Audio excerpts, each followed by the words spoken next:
Oh, thank you, Hoy. Hey, oh, things are good. We're just about to watch some videos. So here we go. This video is sponsored by Squarespace. Today we're going to deep fry some coffee. Now, you might ask why, you probably should ask why, and I'll give you a couple of different reasons. Firstly, I've kind of always wanted to do it. I remember seeing this years and years ago on a forum, I think coffeegeek.com, someone had done it, and I was like, I should try that one day. And two, well, I think it would be kind of interesting. Allow me, just for a minute, to nerd out. In the world of coffee roasting, the best analogy in most kitchens is something actually like an air fryer. Yeah, now, the way a traditional coffee roaster works, a drum roaster, is that you've got a big spinning drum, a bit like a kind of washing machine, tumbling the coffee round as a big fan pulls hot air from the burners through the drum. Now, in coffee roasting, that air is doing the work. That air is doing most of the roasting. That's convection. There's a little bit of radiant heat. You've got a big cast iron drum that's very hot. That will radiate heat into the coffee. And there's some conduction too. When the green coffee is touching the hot metal drum, however briefly that might be, that is some conductive heat. A deep fat fryer is a little different. Now we've got some really effective conduction going on here because the very hot oil is going to transfer heat very effectively into the coffee. I don't know how it's going to go. I don't know how it's going to make the coffee taste. I don't know if we're really going to learn anything, but we have to find out. All right, so guys, predictions. Is it going to be good or is it going to be bad? I'm not a coffee expert. I'm drinking instant coffee right now. It's a hazelnut Nescafe stuff. What do you guys think? Do you think it's gonna be good or do you think it's gonna be disgusting? It also, Mike is peeking. Yeah. There, that better? Weird. Are we having? Or is it okay now? If I'm like over here, better. All right. So just don't scream into the mic. Got it. Anyways. Deep fried melon. Oh, I would try that. You know, I feel like deep frying stuff usually makes it taste really good, but it also depends on what you're deep frying it in. Like, I much prefer stuff deep fried in like lard, but that's expensive to do at home and nowhere else does it anymore. Every place is going for like seed-based or vegetable-based oils. Because they're like, oh, we gotta be vegan now. So, you know. Apparently McDonald's used to deep fry their fries in beef tallow. And I'm just sitting here like, why the hell am I not getting that? So I need to learn how to make McDonald's fries and deep fry it in beef tallow so that I can have it at home. I don't know. I feel like deep fried coffee is gonna be good. But we will see. We will see. We'll be roasting about 100 grams of a very nice Ethiopian washed coffee. And I picked this because I happen to have some here. I want 100 grams because I don't really want to crash the temperature of the oil when I put it in. So that's why it's not too much. This oil is about 170 degrees Celsius. We might need to go a bit hotter, but I thought I'd kind of start there, see how it goes. I'm going to put my coffee gently into my basket. I am a little worried about some beans falling through. I thought this mesh would be fine enough, but maybe I was wrong. And what I'll do is I'll set this up right in front of me so you can have a kind of bird's eye view of the coffee as it roasts. Now I'm going to do this with the lid off. Toxic? If you fry things at home, you'll know. Keep the lid on. That's a good idea. But I'll be very careful and mostly monitoring through the camera. I just want to see what happens. I want to see what goes on when you deep fry coffee. That oil is looking hot. We're at 170. All right, good luck, little coffee. Off you go. Ooh, I thought there'd be more fizz. Again, because there's not that much moisture on the surface, you don't get that initial bubbling as whatever moisture evaporates turns to steam. Well, you can see there is some moisture coming out of it. There is some steam as it roasts. There'll be some CO2 that comes out, other stuff like that, but that's pretty gentle to start with. Looks like it puffs out a little though. Oh, that looks pretty okay. Ooh, going brown. We're going brown. Now, it's going to be pretty hard to roast by color. In a coffee roaster, with just like a traditional drum roaster, the very exterior of the bean will be a little bit darker than the interior of the bean. Here, again, I'd expect the very outside to look a fair bit darker than the inside. I don't know how well the heat's transferring, but the bit touching the hottest stuff will go the darkest, the fastest. So it's going to be hard to judge from color, especially because the oil will make it kind of glossy on the outside too.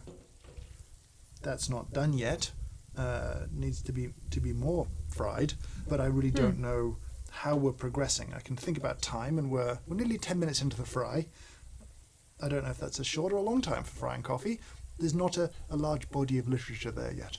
What's Well, we're interesting learning. here, looking at this, is that the colour's getting towards where we want it to go, but what's not happening is the kind of puffing up that you would expect from a coffee bean when you roast it. Now, usually in the roasting process, all of this kind of chemistry, this evaporation of moisture, that builds up kind of steam pressure inside the bean as well as other gases, that kind of builds enough pressure that at some point the bean cracks open, and that's called first crack. And in any roasting process, you'd mark when that happens, but that's not happening here.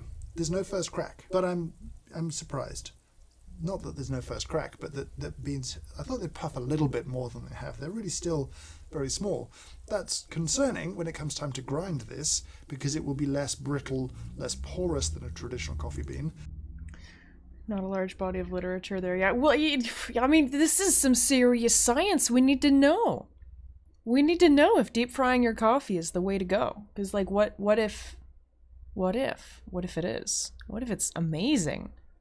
I might have to actually try it. If it's good, I don't know. And so grinding it might be really difficult. Okay, I think we're pretty much done. The goal is initially going to be to get as much oil off these beans as we can. I don't want to shake this over the fryer because I'm worried about losing beans back into the oil. That means that the basket's going to be a bit oily when I dump them out onto some paper towel. You don't know that, Kim. Here, it's time to take it out. You don't know that. What if it was horrifyingly good? Fryer, not going to lie. First, just a quick paper toweling. A little greasy still. You see the chaff all over chaff the is such a towel, gross word. which is good over the tea towel.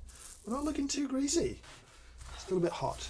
If they're cool enough to touch, you can see we're getting rid of the chaff nicely.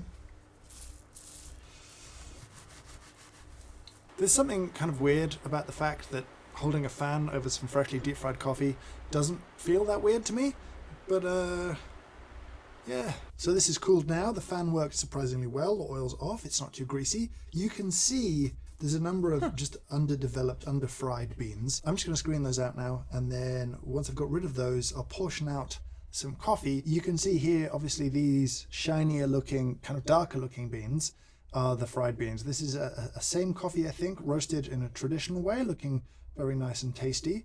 But you can see the size difference. You know, the roasted beans, the air roasted beans are bigger, puffier than our little deep fried ones. So those ones are the air Let's roasted crack ones. open one of these and have a little look inside. So we put a macro lens on to get as close as we can to this, and it's really interesting to see how even this looks. I'm genuinely interested to see how this tastes when we brew it now. Cool. I was terrified before, now I'm just super curious. Now, I'm not going to put this coffee through a fancy grinder. Well, this is a fancy grinder, but this Comandante has suffered over the years, grinding many strange things. This probably, will it be the worst thing it's ground? I don't know. Should I spray that? I should probably still give it a spritz. Maybe it doesn't need a spritz. Maybe oil works as well as water to prevent static. It might just gum up. I just don't know. Ooh. Oh. So, notes of a hand grinder. You nice. feel an extra layer of like crunchiness to it, like hardness to it, but it's not too bad to grind. I guess let's give it a little sniff.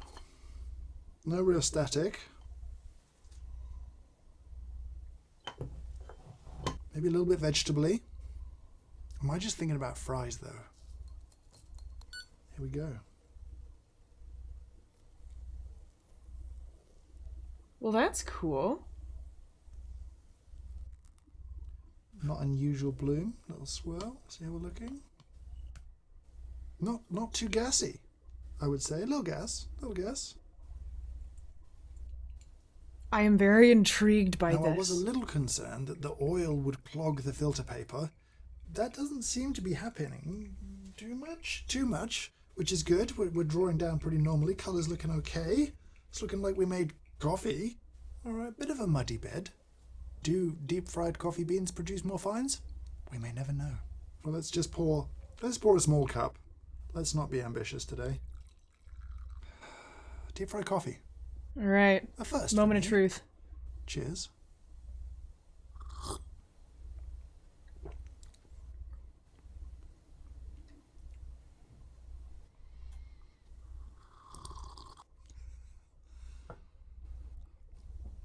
That's good.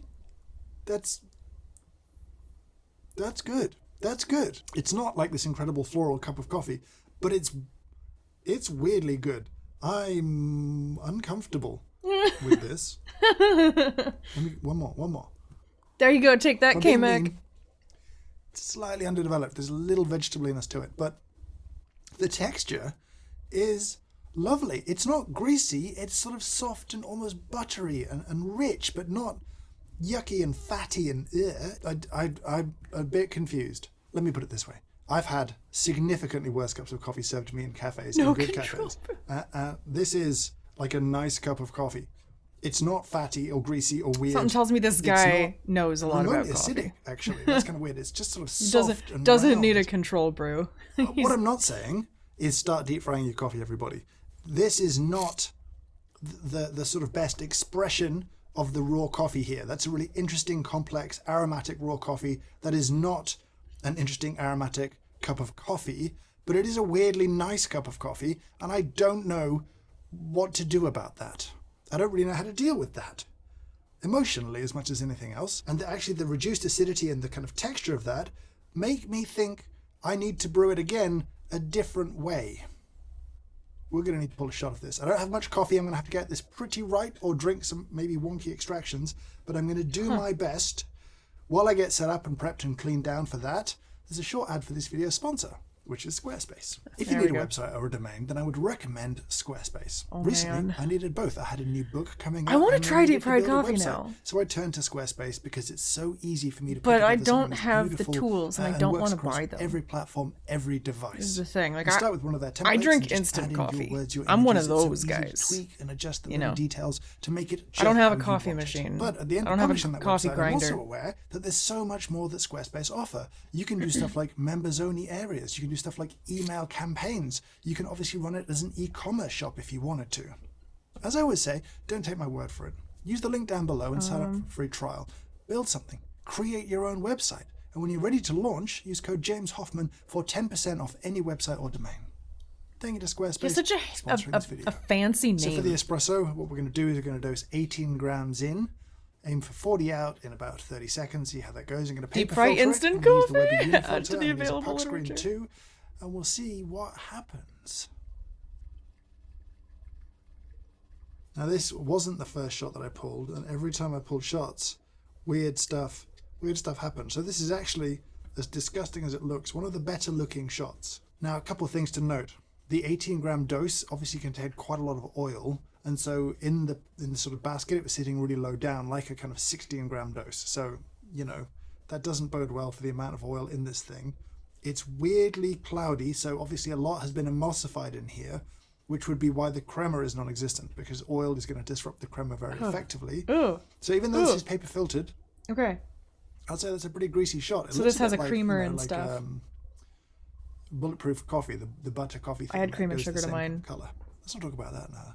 Let's talk about deep fried espresso. Deep fried espresso. Cheers. Oh. That doesn't look good. That doesn't look good. Do you know, kind of got my hopes up after the filter brew. That wasn't that bad. That's bad. That's okay. Don't deep fry your espresso beans. Don't do that. It is greasy. It is greasy in a way that the filter brew wasn't. That's disgusting. That's just disgusting. Don't do that. Oh no, that's worse. That's worse. Like acidic, metallic. It does look like you just took an harsh, alcohol shot. unpleasant, no sweet, no texture, greasy, buttery in the wrong kind of way. Just awful. Oh, Thanks for taking one for the team. here's the treat. The fattiness makes it linger.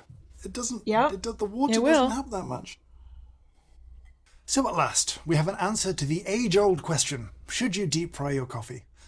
Probably not, but maybe once if you're kind of curious and you're going to brew it as filter coffee, because it wasn't that bad. I do I would wonder if try I've it. made potentially a delicious bar snack. Some people like to eat coffee beans. I'm not really a big fan of that. Maybe a deep fried coffee bean is a better eating experience than a non-deep fried coffee bean. If you want to lose a tooth, that could be a viable option. joking aside, I do feel it was interesting to sort of look at the sort of science of roasting with a different kind of medium to do the heat transfer.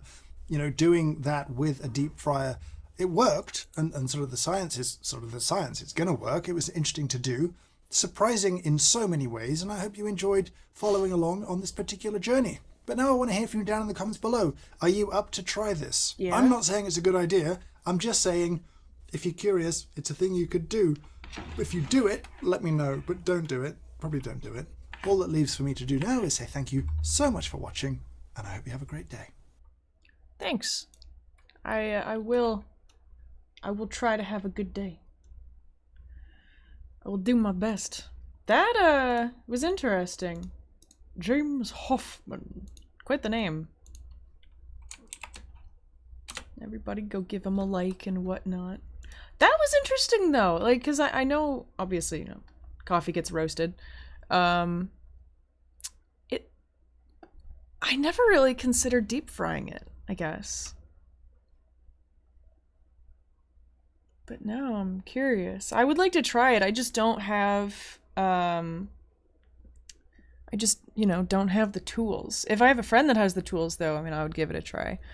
I'm wondering, though, if it would be possible to just, like, fry it in, like, a small pot or a pan, because I don't have a deep fryer anymore. I never used it, and, you know, you'd put oil in it, and you'd deep fry, like, a couple things, and then I wouldn't want to use the deep fryer again for a while, so it just ended up being a huge waste of oil. But, like, you can deep fry stuff in, like, a pot, you know? Oh, it's a lot more work compared to instant. I mean, I just have a kettle, I boil water, put the powder in, add a little bit of sugar, pour in the boiling water, add some cream, and I'm good to go. It takes like 2 seconds, you know? Yeah, it's like this instant hazelnut coffee. Good stuff. Good fucking stuff. I like it a lot. Interesting, though. Interesting. Let's see what some of the comments say. So we need to test all the frying oils. I feel clarified butter might make the ultimate bulletproof coffee. I don't know. I would like to see him try it with like a lard, though. That would be interesting. Like beef tallow, or I mean, I've been cooking a lot of stuff with duck fat recently.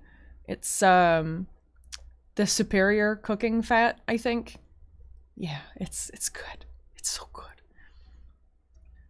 Ugh. If you want a truly horrific discovery, attempt to carbonate milk. No, thanks.